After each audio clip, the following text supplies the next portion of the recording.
Vamos agora à técnica de aconselhamento, né? Realmente é uma síntese, ok? Você pode se aprofundar então com a leitura do livro. Esse nosso módulo, ele tem por base você ter uma síntese de todas nas disciplinas e ter o caminho, né? O caminho das pedras, vamos dizer assim, para que você aperfeiçoe o seu conhecimento. Então ele dá algumas dicas de como o processo, né, a técnica que ele usa. Primeiro, dar atenção à pessoa, ou seja, eu tenho que estar focado naquilo que a pessoa está trazendo, né?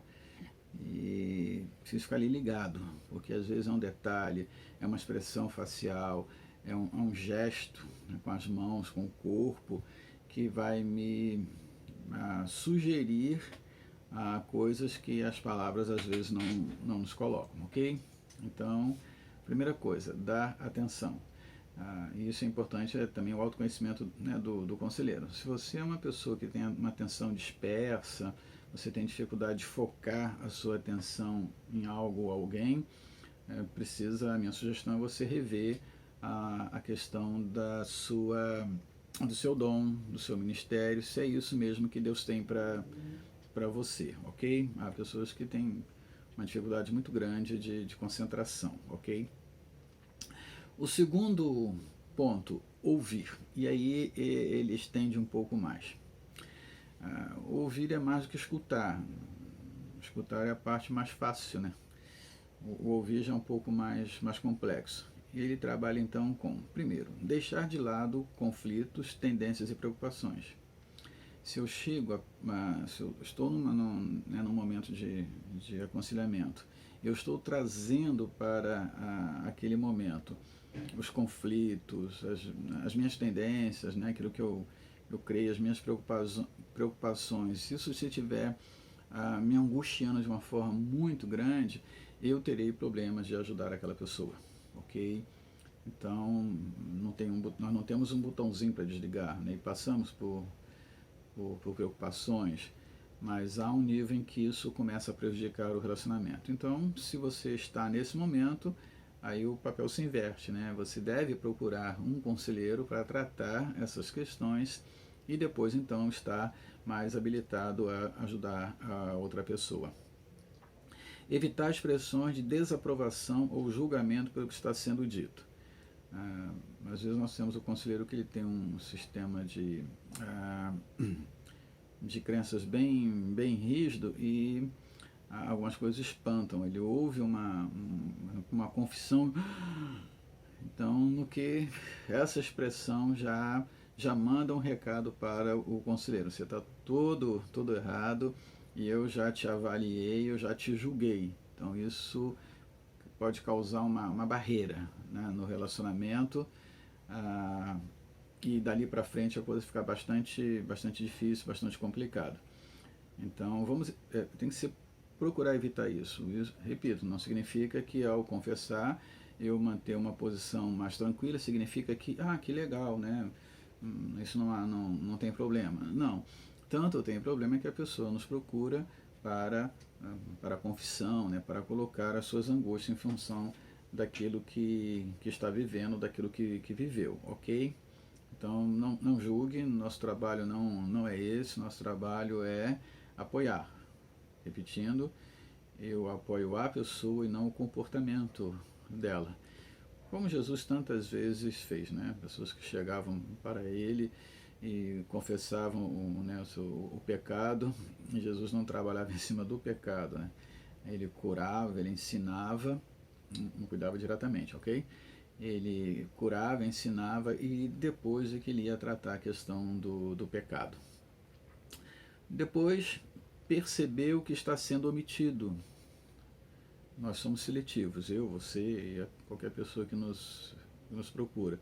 Então, no que nós estamos relatando alguma coisa, uma história, a gente esconde determinadas coisas, né? Principalmente quando é uma questão o problema trazido envolve uma outra pessoa, né? Seja no casamento, seja na igreja, no trabalho. a gente está sempre contando a nossa versão. E a nossa versão é sempre seletiva, tá? Nós selecionamos aquilo que queremos que o outro saiba sobre nós. Então, é aquela... o texto de Provérbios, né?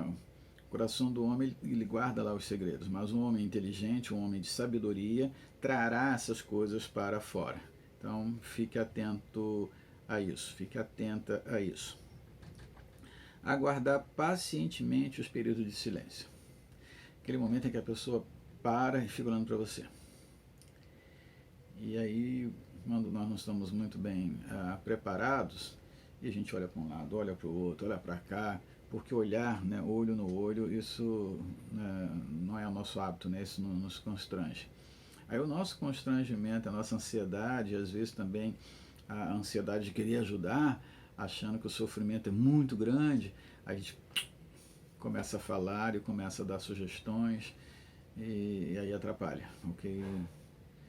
Quando a pessoa emudece é o tempo dela, Então deixa ela pensar, deixa ela refletir a experiência dela com ela mesma, ou, né, quem sabe, uma experiência dela com o próprio Espírito Santo.